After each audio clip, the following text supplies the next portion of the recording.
What's up, guys? This is Jake from Collective Comics, and I'm here to do my weekly book breakdown. This week we're doing Damage Control Book 1. Let's get into it.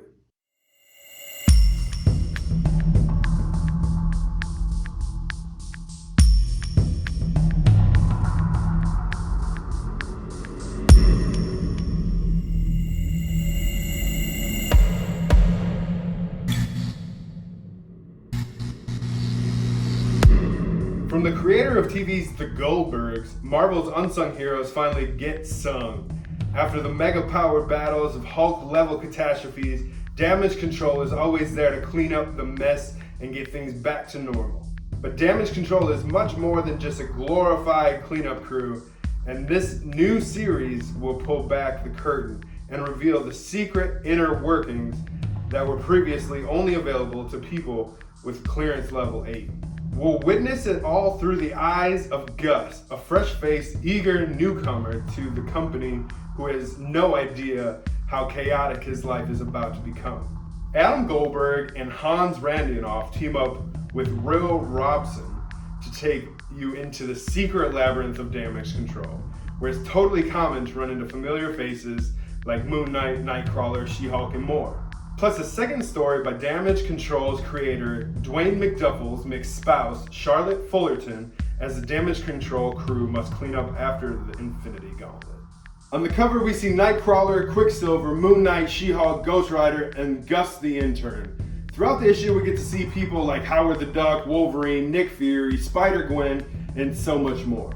Throughout this book, we get to see Gus get hired into Damage Control and placed in the mailroom. He gets tasked with the job of delivering all the office's mail by the end of the workday.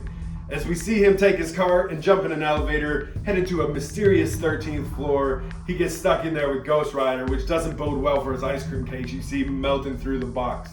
As he finally arrives to the 13th floor, the doors open to this endless office area.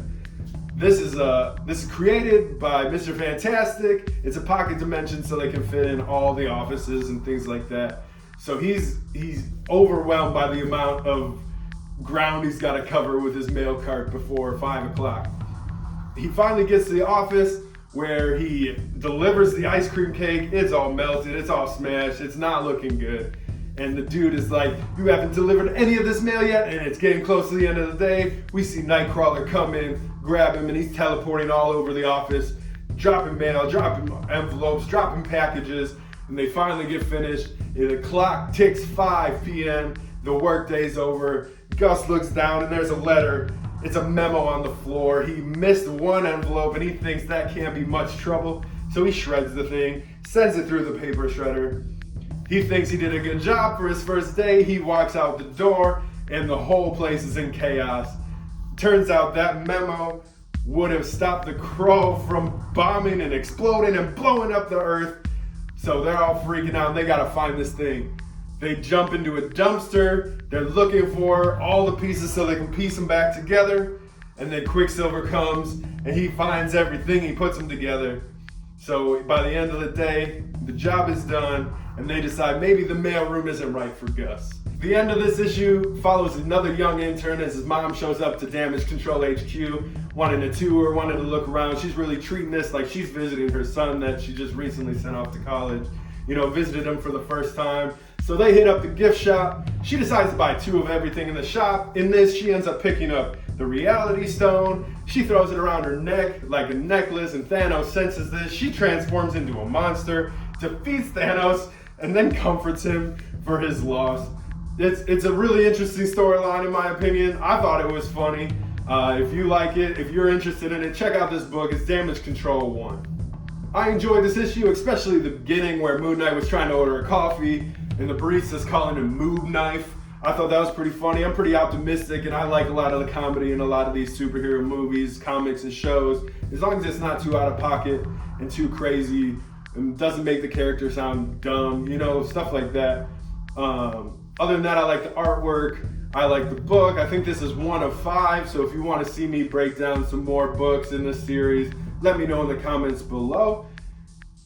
I saw some people were disappointed with this series. I thought it was kind of like The Office, with a superhero twist, but some people were underwhelmed by the stories, underwhelmed by the plot of this series.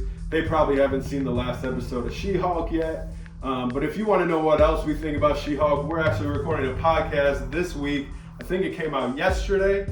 Me and Javier go over what we thought about She-Hulk, the whole series. We're breaking down some other stuff. So if you want to check that out, check out Lights, Comics, Action every Wednesday. It's out on Spotify. It's on YouTube. Let us know what you think. And this has been Jake from Collective Comics. Be sure to like, comment, and subscribe.